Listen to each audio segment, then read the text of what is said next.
Oh hey, bienvenue à nouveau sur Tano Stable. Aujourd'hui, on prépare quelque chose de tellement simple, tellement élégant, dangereusement efficace pour la Saint-Valentin que vous devriez peut-être le garder en réserve pour les situations d'urgence. Les pasta Alfredo, un plat avec 4 ingrédients et pourtant l'une des recettes les plus maltraitées d'Internet.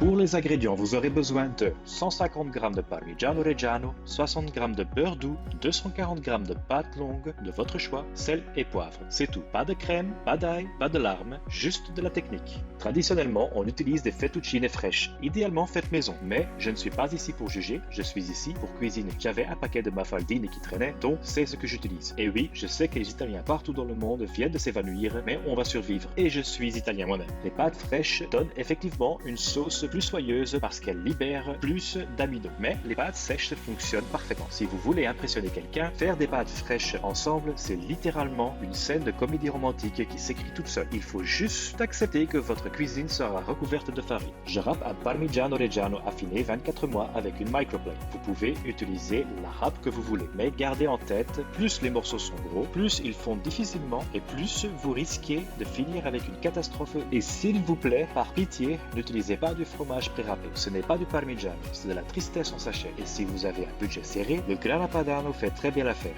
Et ne jetez pas la croûte, gardez-la pour des bouillons ou passez-la 1 minute au micro-ondes pour faire des chips Parmigiano croustillantes.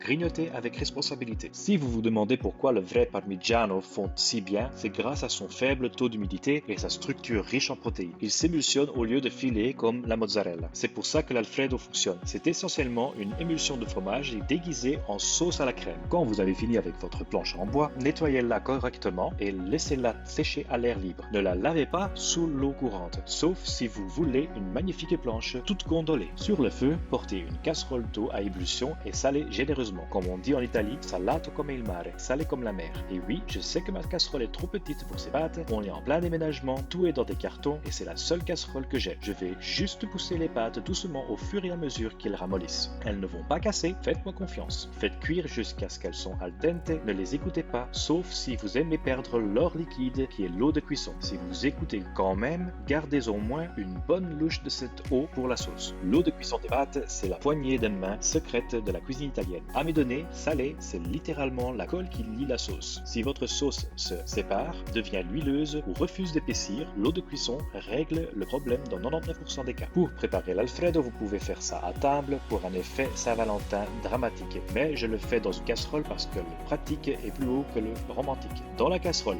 mettez le beurre et une louche d'eau de cuisson. Remuez jusqu'à obtenir une émulsion brillante. Ajoutez vos pâtes, et oui, j'utilise des pinces, et oui, ces pâtes sont plus glissantes que quelqu'un couvert d'huile. On apprend tous. Assaisonnez généreusement de poivre noir. Aujourd'hui, on ne pimente pas que la chambre. Ajoutez maintenant votre parmigiano. Vous pouvez en garder un peu pour le dressage si vous voulez frimer. Mélangez vigoureusement. Si la sauce est trop épaisse ou grumeleuse, ajoutez un peu plus d'eau de cuisson jusqu'à obtenir la texture d'une crème liquide sans utiliser de crème. Si vous avez du mal à faire fondre le fromage, attendez que la température baisse légèrement. Une chaleur trop forte fait coaguler les protéines et rend la sauce granuleuse. Pensez à l'Alfredo comme à une mayonnaise. Chaleur douce, mouvement constant et un peu de patience. Vous persuadez le fromage de devenir une sauce. Vous ne l'interrogez pas. Selon la forme de vos pâtes, vous pouvez dresser comme vous voulez. Comme j'utilise des mafaldines, il n'y a absolument aucune manière élégante de faire ça. Donc tant pis, mettez-les juste dans l'assiette. Assurez-vous de récupérer toute la sauce dans la casserole. N'en laissez pas une goutte. C'est de la saveur, c'est de l'amour, c'est le loyer. Si vous voulez faire chic, ajoutez un peu plus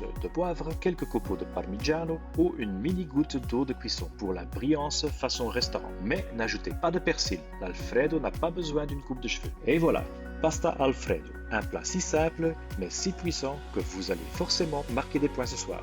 Moi, non, parce que ma femme me regarde comme si j'avais incendié la maison, donc je prends mon assiette et je vais manger à table. Comme toujours, merci d'avoir regardé et bon appétit.